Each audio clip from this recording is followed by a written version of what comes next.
তোপের মুখে দেশত্যাগী হয়েছেন এমন বহু রাষ্ট্রপ্রধানের নাম ইতিহাসে আছে। যুগের পর যুগ সেগুলো রাষ্ট্রনায়কদের পতনের প্রতিচ্ছবি হয়ে রয়ে গেছে। এই ঘটনাগুলোর পেছনে কখনো ছিল স্বৈরতান্ত্রিক শাসন, দুর্নীতি, মানবাধিকার লঙ্ঘন কিংবা অর্থনৈতিক বিপর্যয়ের দায়।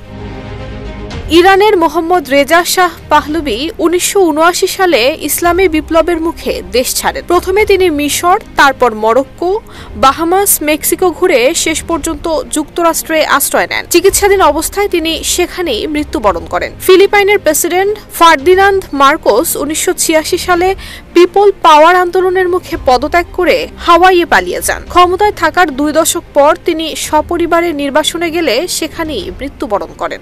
সানবিট সব দিবে সামাল। সানবিট ম্যাজিক প্রেস ডিশওয়াশিং এর মাথা ঘোরানো সলিউশন।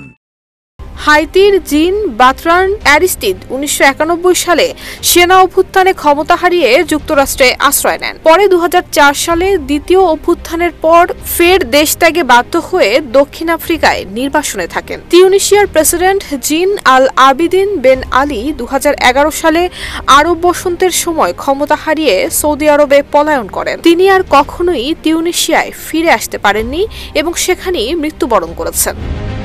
উগান্ডার স্বৈরশাসক ইদি আমিন ১৯৭৯ সালে তানজানিয়া সমর্থিত বিদ্রোহে পতনের পর প্রথমে লিবিয়া এবং পরে সৌদি আরবে আশ্রয় নেন। সেখানে তিনি প্রায় ২৪ বছর নির্বাসনে থেকে ২০০৩ সালে মৃত্যুবরণ করেন। কঙ্গোর মোবুটো সেসে সেকো ১৯৯৭ সালে বিদ্রোহীদের হাতে ক্ষমতা হারিয়ে মরক্কোয় পালিয়ে যান এবং সেখানেই মারা যান।